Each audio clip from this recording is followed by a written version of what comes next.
Hello friends, कैसे हैं आप सभी। हिंदी स्टोरी संग्रह में आप सभी का स्वागत है। भीष्म पितामह ने किए थे 4 घोर पाप, जिसके कारण मिली वानों की सैया। कुछ विद्वान मानते हैं कि देवव्रत भीष्म को महाभारत का खलनायक माना जाना चाहिए। भीष्म ने अम्बा, अंबिका और अम्बालिका की भावनाओं को कुचलकर जो कार्य किया वह अमानवीय था।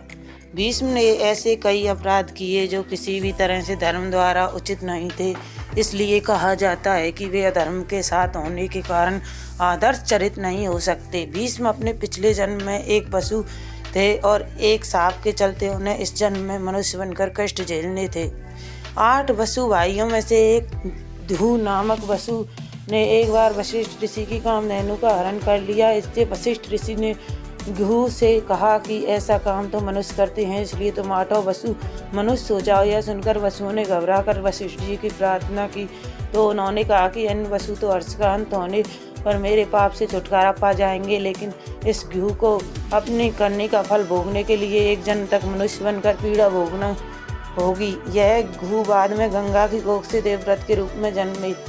यही देवव्रत आगे चलकर पितामह भीष्म कहलाए। शांतनु सत्यवती के रूप और सौंदर्य से मुग्ध होकर उससे प्यार करने लगे थे और वे उससे विवाह करना चाहते थे, लेकिन सत्यवती ने उनके समक्ष ऐसी शर्त रख दी जिससे कि वे पूरी नहीं कर सकते थे। इसके कारण वे दुखी और उदास रहते थे।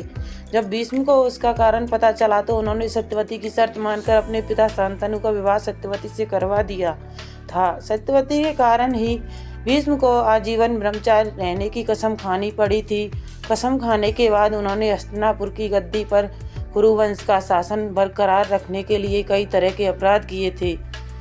नंबर 1, सत्यवती के कहने पर ही भीष्म ने काशी नरेश की 3 पुत्रियां अम्बा, अम्बालिका और अंबिका का अपहरण किया था। बाद में अम्बा को छोड़कर सत्यवती के पुत्र विचित्रवीर से अम्बालिका और अंबिका का विवाह करा दिया। नंबर 2, गांधारी और उनके पिता सुबल की इच्छा के विरुद्ध भीष्म ने धृतराष्ट्र का विवाह गांधारी से करवाया था। माना जाता है कि इसलिए गांधारी ने भी अपनी आंखों पर पट्टी बांध ली थी। आखिर अंत में गांधारी को दावाग्नि में जलकर खुद के प्राणों का अंत करना पड़ा। नंबर 3, बड़ी सभा में जब द्रौपदी को निर्वस्त्र किया जा रहा था तो भीष्म चुप बैठे थे। भीष्म ने जानते बूझते दुर्योधन और शकुनी के अनैतिक और छलपूर्वक खेल को चलने दिया। सरसैया पर भीष्म जब मृत्यु का सामना कर रहे थे तब भीष्म ने द्रौपदी से इसके लिए क्षमा मांगी थी।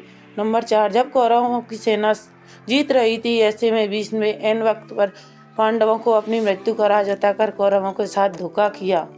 भीष्म ने सरसैया पर लेटे हुए पूछा श्री कृष्ण से कि हे मधुसूदन, मेरे ये कौन से कर्मों का फल है जो मुझे वानों की सैया मिली।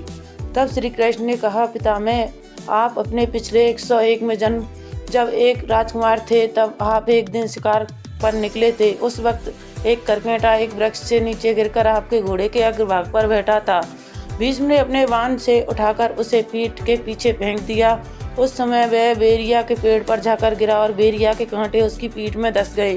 करकेटा जितना निकलने की कोशिश करता उतने ही कांटे उसकी पीठ में चुभ जाते और इस प्रकार करकेटा 18 दिन जीवित रहा और यही ईश्वर से प्रार्थना करता रहा, हे युवराज, जिस तरह से मैं तड़प रहा हूँ, मृत्यु को प्राप्त हो रहा हूँ, ठीक इसी प्रकार तुम भी होना।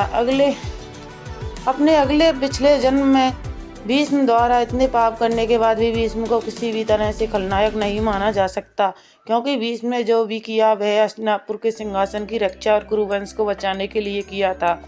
तो फिर महाभारत का सबसे बड़ा खलनायक कौन था।